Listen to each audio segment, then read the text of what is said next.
Anytime we have a chance to add sound to a scene, we do. Like when they're fighting, anytime we see those little white lines that go like that,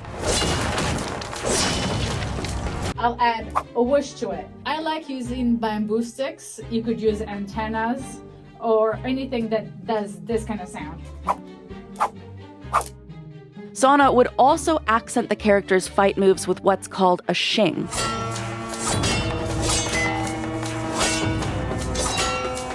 I use like a shovel, so that's like a deeper kind of shing. I've used a machete and a shovel.